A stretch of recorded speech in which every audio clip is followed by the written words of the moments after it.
আসসালামু আলাইকুম প্রিয় শিক্ষার্থীরা, আশা করি তোমরা সকলে ভালো আছো।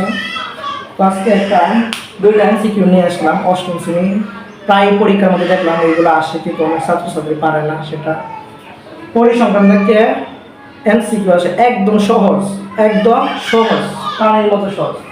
কেন বলছে নিচের তত্ত্বের আলোকে 8 ও 9 নং প্রশ্নের উত্তর দাও।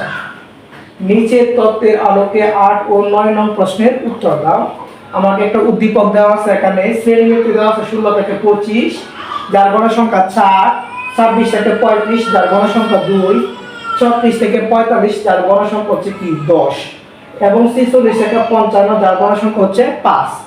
এখন আমার প্রশ্নের মধ্যে বলছি 8 নম্বর প্রশ্নের মধ্যে বলছি শ্রেণীর ব্যবধান কত।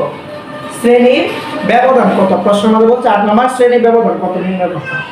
শ্রেণী ব্যবধান বলতে আমরা বুঝি শ্রেণীবৃত্তি যেগুলো আছে এর থেকে কত থেকে কত পর্যন্ত আছে সেটা হচ্ছে কি শ্রেণী ব্যবধান। যেমন এখানে আছে 16 থেকে 25, এর 16 থেকে 25 বলতেছে এখানে শ্রেণী ব্যবধান কত, মানে কত শ্রেণী ব্যবধান। 16 থেকে 25 কত শ্রেণী ব্যবধান।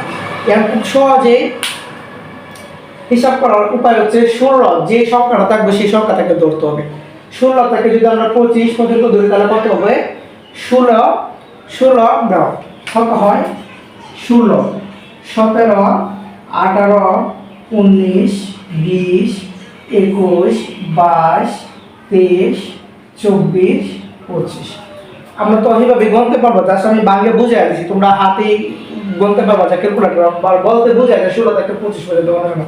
তাহলে কত হচ্ছে 1 2 3 4 5 6 7 8 9 10। আমার এটা কত 10। তাহলে শ্রেণী ব্যবধান কত এখানে 10। তাহলে শ্রেণী ব্যবধান কত হবে এখানে 10। তাহলে এই যে 1 নম্বর উত্তর প্রশ্ন, 10 নম্বর উত্তর। খুব সহজ না, এমনি তো বোঝা যায় 16 থেকে 25 পর্যন্ত 10 শ্রেণীর ব্যবধান। আচ্ছা ঠিক আছে, তারপরে আমরা দ্বিতীয় এমসিকিউর মধ্যে যাই। দ্বিতীয় এমসিকিউ বলছে 9 নম্বর এমসিকিউ বলছে তৃতীয় শ্রেণীর মধ্যমান কত। তৃতীয় শ্রেণীর মধ্যমান কত আমাকে বলছে এখানে কি তৃতীয় শ্রেণীর মধ্যমান কত।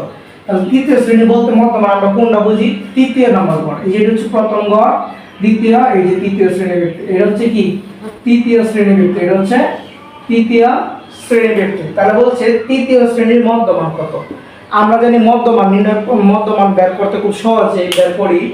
আমরা কি করব, দুইটা সংখ্যা যোগ করব, যোগ করে দুইটা ভাগ করব। তাহলে এখানে আসছে কত 45, 34 যোগ করব 1 5 6 11 1 8 আছে 1 4 3 আর 1 7 আর 1 8 আর যদি আমরা দুইটা ভাগ করব তাহলে 4 দোকানে 8। তাহলে এখানে এক একটা নাম আছে, যদি এক একটা নাম আছে তাহলে এখানে দশমিক একটা শূন্য, তার মানে আমরা পাশাপাশি দুইটা ঘর নামাইছি।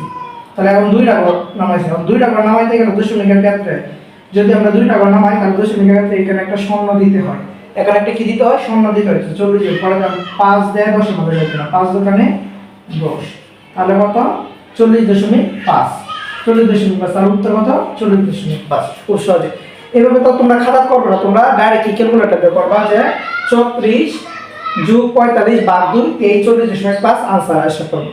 এত প্যারা দরকার নাই, সমস্যা নেই। ঠিক আছে, আশা করি তোমরা বুঝতে পারছো।